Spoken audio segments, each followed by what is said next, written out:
নমস্কার বন্ধুরা, আমার চ্যানেলে নতুন ভিডিও নিয়ে আমি চলে এসেছি ডিম আলুর তরকারি। যেখানে আলু আমি কুচি করে নিয়েছি, রসুন বাটা, টমেটো, পেঁয়াজ আর লঙ্কা।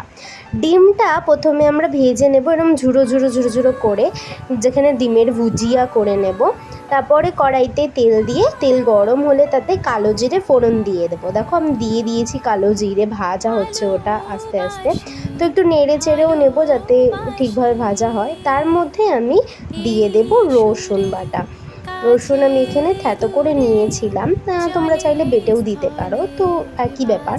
তো ওই রসুনটা একটুখানি ভেজে নিয়ে তার মধ্যে আমি বাকি টমেটো, পেঁয়াজ, লঙ্কা ওগুলো দিয়ে দেব। দেখো হালকা ভাজা হয়ে গেছে, লাল হয়ে এসছে, তখন আমি এই টমেটো, পেঁয়াজ আর লঙ্কাটা দিয়ে দিলাম। এবার এটাই হলো আমাদের ডিম আলুর তরকারির মশলা, যেটা আমাকে কষাতে হবে।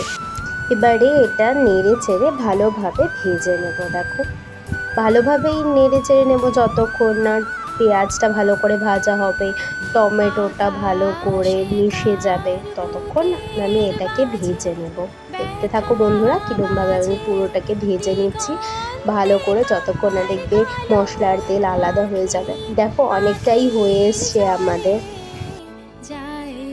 এরকম অনেকটা ভাজা হয়ে গেলে এবার আমরা জিরের গুঁড়ো দিয়ে দিচ্ছি। তার ভেতরে তোমরা চাইলে ধনে গুঁড়োও দিতে পারো, কিন্তু আমি জিরে গুঁড়োটাই দিয়েছি। দেখো জিরে গুঁড়ো দিয়ে আমি ভালো করে মিশিয়ে নিলাম।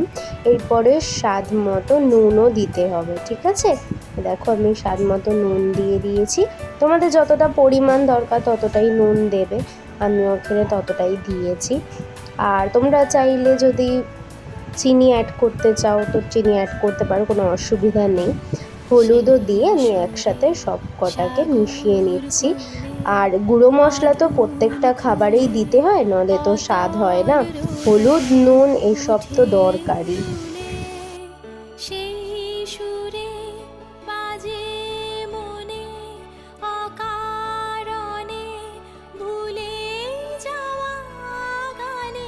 তো অনেকটাই মশলাটা কষিয়ে নিয়েছি, এরপরে এই আলুটা দিয়ে দিলাম। যখন মশলাটা কষে যাবে তোমরা বুঝতেই পারবে নাড়তে নাড়তে যে মশলাটা পুরো কষে চলে এসেছে। এরপরে আমরা আলুটা ব্যবহার করে নিয়েছি। আলুটা আমি এখানে ভাজিনি, তোমরা চাইলে আলুটা ভেজেও নিতে পারো আগে। তো যে যেরকম খেতে পছন্দ করে সেরকমভাবেই রান্না করাটা ভালো আমার বলে মনে হয়। দেখো আমি আলুটাও এবার মশলার সাথে ভালোভাবে কষিয়ে নেব। আমি আগের ভিডিওতেই বলেছি যে মশলা যতক্ষণ না আমরা ভালোভাবে কষাতে পারি না, তত আমাদের খাবারের টেস্ট আসবে না। এবার ডিমটাও একসাথে দিয়ে দুটোকে একসাথে আমরা ভালোভাবে কষিয়ে নেব। দেখো